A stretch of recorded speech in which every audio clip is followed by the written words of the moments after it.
Hi, we're now speaking to Dr. Muller about his recent paper on population and environmental policy.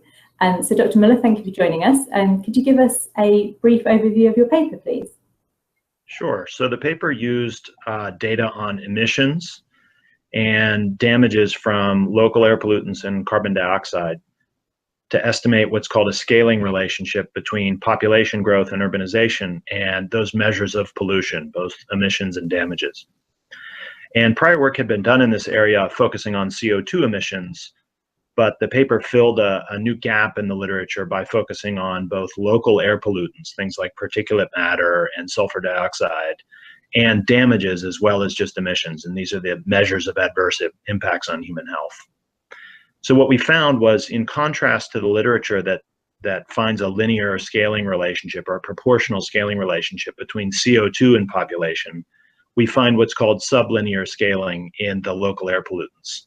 So for instance, a doubling of population in an urban area over time leads to less than a doubling of the emissions of local air pollution.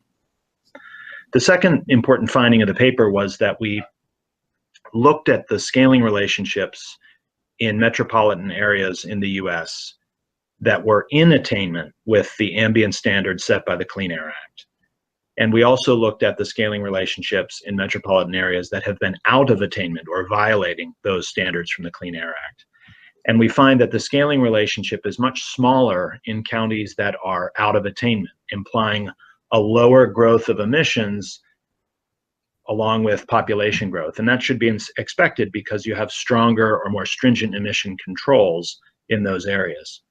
But what we didn't expect and what we did find was that the measure of economic growth in areas that are out of attainment was no different, given population growth, than counties that were in attainment. So that is, the areas with more stringent regulation because of being out of attainment did not show a systematically different relationship between population growth and economic output, like GDP per capita or personal income.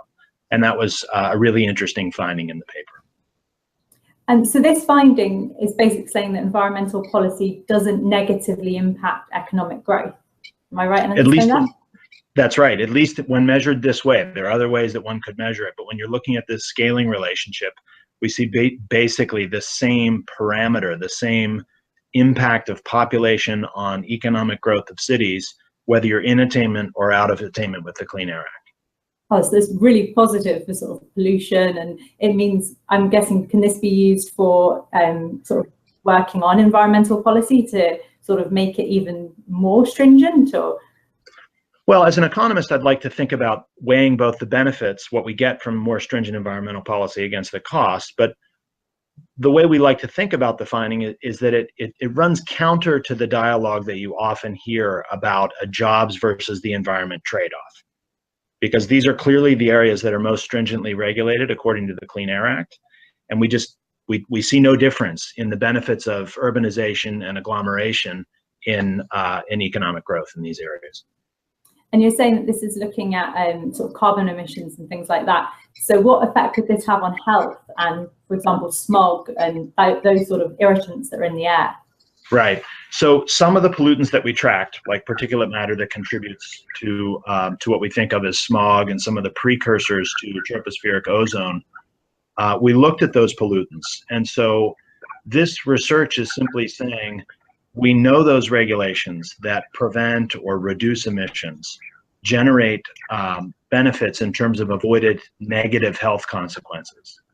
And it's simply saying, look, if we don't see an adverse effect on growth as defined by market economies, GDP per capita, then this is really arguing, well, those policies have been worth it, right? Because they've produced those reductions in emissions. They've therefore produced improvements in human health, and they don't appear to come at high cost in terms of GDP per capita. That's a really positive result, really, isn't it? Because we do want to bring down pollution levels and stop smog. So that's great. And do you think there would be a point, though, when environmental policy would then reach a point that it is going to negatively impact economic growth? I think it's certainly feasible. Many things in the world, both the man-made world and the natural world, exhibit diminishing returns.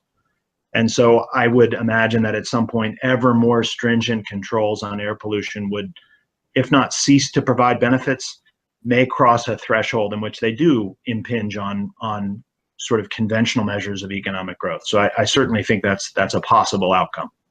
That's really interesting. So what's next for this research? So one area that we'd really like to look at in more detail is exploring how the implementation of the standards and the emission controls in areas of non-attainment have affected the composition of economies. So this paper is saying we don't see a difference in GDP per capita in areas that are more stringently regulated than others. But I'm still quite curious about whether we would see differences in the composition of what is generating the GDP per capita. Does this move us towards less pollution-intensive industries like finance and insurance and things like that?